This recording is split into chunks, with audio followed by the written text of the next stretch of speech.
Welcome everybody. I'm Steve Helm. I'm Dean of the Library here at McConnell Library. And it's my pleasure and privilege to welcome you to the 150th anniversary of the birth of John Preston McConnell, who was the founding president of Radford University. Of course, back then it wasn't a university, but we're here on the 150th anniversary of his birth. I want to welcome all our guests here, and there are many of you, especially those of you in the McConnell family. Raise your hand if you're in the McConnell family. I'm glad you could make it. And we have some Graybeal family folks here that are part of the McConnell family. And some McConnell and extended family clan. Some clan folks here? All right. Anybody else I need to, a lot of library people and university people? Come on in, folks. In addition to the presentations you're about to hear, our archivist, Aaron Spellbring, who is playing mandolin up here, has Dr. McConnell's PhD diploma on display in the back, along with June Graybeal's thesis and other artifacts on the tables in the back right there.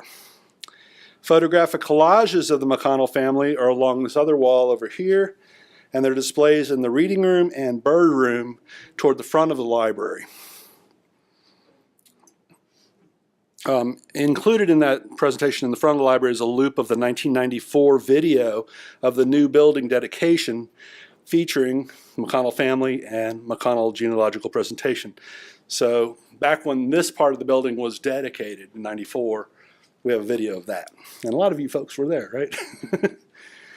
The collages and genealogy presentation were created respectively by Amanda Phillips and Emily Hess.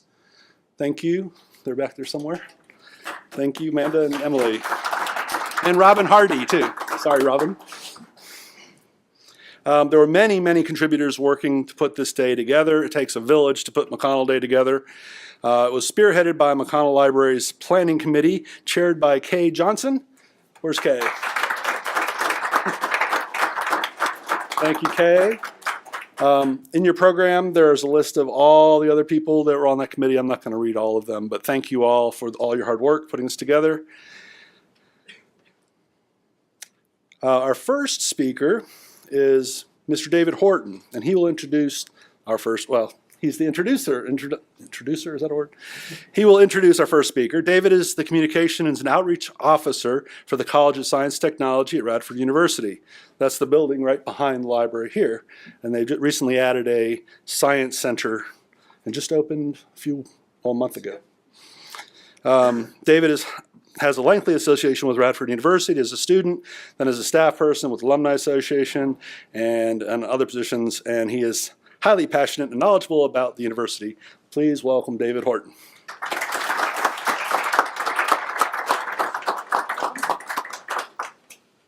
Well, good afternoon. Good afternoon. And welcome to A Few Moments with Dr. McConnell. We're honored today to have Radford's first and founding president with us to share his wisdom and also to reflect on education in general. I have the distinct pleasure to introduce this fine gentleman, although words barely do justice to his legacy. John McConnell has always been a modest and humble man, never boastful of his many accomplishments, so it falls to me to that honor to share his exemplary history with you. Dr. John Preston McConnell was born in Scott County, Virginia on February 22nd, 1866. Most of his ancestors on both sides of his family had a Scots-Irish heritage, and they were among the earliest settlers of Scott County and all of Southwest Virginia. Dr. McConnell's roots run deep in our region. Many of his relatives were closely associated with public life, including serving as business and political leaders, as well as other professional roles. Dr. McConnell was destined for great things from the start, and his parents insisted that their children receive educational opportunities, even though schools were very scarce in Scott County. As a boy, Dr. McConnell took this to heart, and although he originally had a plan to study law, he recognized the need for teachers in what he called our great Appalachian region. He considered teachers to be the leaders in thought, and they would be the cornerstone of the development of resources, both human and material, in this area.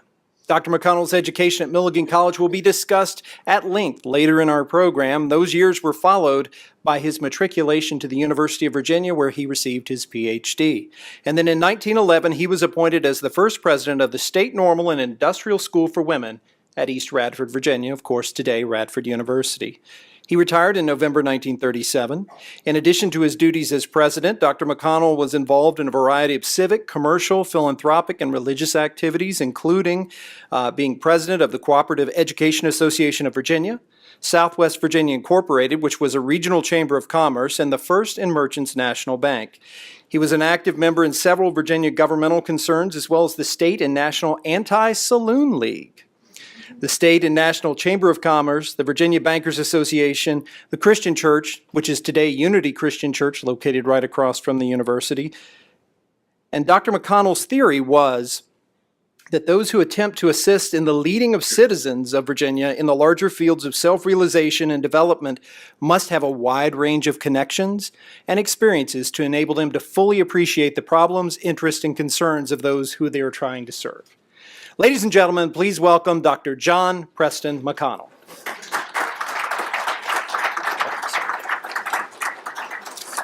Thank you. Thank you, David. I'm honored by your generous introduction and am humbled to be asked to speak with this esteemed group of scholars. Education is the lifeblood of our society and culture, and I am pleased to see that our institution continues to place a high value on the process of learning and teaching. In this process, educators must consider not just the volume of information that can be imparted to our students, but also the ethical context in which it is presented and received. The ethical function of the college is to moralize the college students' conception of their relation and obligations in life. Furthermore, the college is not to follow the people, but to lead them, not to reflect public ethics, but to direct it. The personality of the teaching force is by far the most important single influence in the life of the college student. Members of college and university faculties were more often selected for personality and strength of character in times past than today. The present is the day of the specialist. This has its dangers. The association and example of a strong person with a sound education who sees life's problems clearly is a more wholesome and stimulating influence on the undergraduate than is the mere specialist who knows more of his subject and often little or nothing of life and its problems. Each individual has intrinsic worth regardless of sex or social standing. The college will call into service individuals of commanding personality and character combined with the most thorough scholarship if he or she can be made to appreciate the tremendous significance of such people in the life of students. As such, the college instruction should constantly answer the question, what is success, in such a way as to create in the student a contempt for the type of men who use wealth, power, or intelligence selfishly to the hurt of society. Too often the alumnus who has achieved wealth, position, or fame is pointed out by the college authorities as successful regardless of how that individual won and used their wealth or position. Riches of mind and spirit are their only wealth. Wise courses in civics and politics arouse a civic pride and make the student not only a good person, but a good citizen, willing to live for their country in peace as to die for their country in war. Every college should require a formal course in ethics. Probably this should be given in the sophomore year rather than in the junior or senior. In this way, a larger number of people will be reached. It is not so important to teach students what to do or what not to do as to inspire them with desire to do right. We are charged with helping the young scholars in our care seek lives that benefit our great Appalachian region, our beloved Commonwealth of Virginia, and our treasured United States of America. Let us always be mindful of this obligation and privilege, and let us strive to forever advance our talents to this charge. Again, I thank you for this opportunity to share these thoughts on my birthday.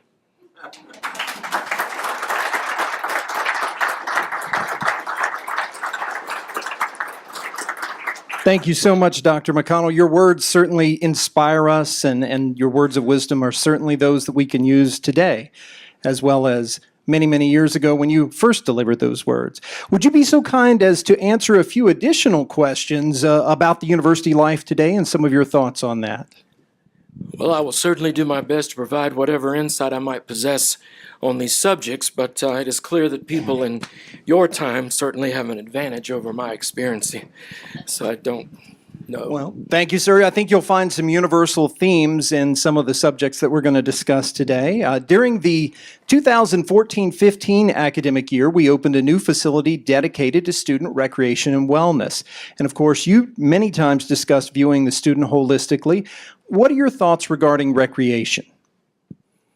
Well, I do believe that such a facility can be wonderful for our students here at Radford, and I wholeheartedly encourage all young people to participate in as much activity as their studies will allow. Today, I have little or no interest in football, baseball, or similar games, although in my childhood days, I played many of these games with great success. My most desirable avocation is communication with nature in the field and wood and stream. And here in Radford, we have many such areas where faculty and students can find opportunities to enjoy nature in all its beauty. Thank you, sir.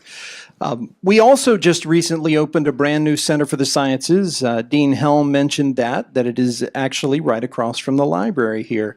Could you talk for a moment about the role of science in your life? Well, it is quite pleasing to hear that we are continuing to make progress with our campus facilities. As much of my effort as the president of this institution was spent advocating for the finest education spaces available for our students. During the time I served on our campus, it was evident that the role of the sciences was ever increasing in the world. I've always enjoyed one science in particular. I have found astronomy to be the most entrancing of any of the studies one can take in the scientific world. It is, of course, the oldest of my sciences, and while very little direct advantage during my time at Radford came to us from studying astronomy, it brings great benefit to the spirit and allows one to spend more time in nature exploring the heavens. Thank you so much, Dr. McConnell. And I know you've been so generous with your time to join us here today, and you must run off as you have additional duties you're responsible for. But could we have a round of applause for Dr. McConnell?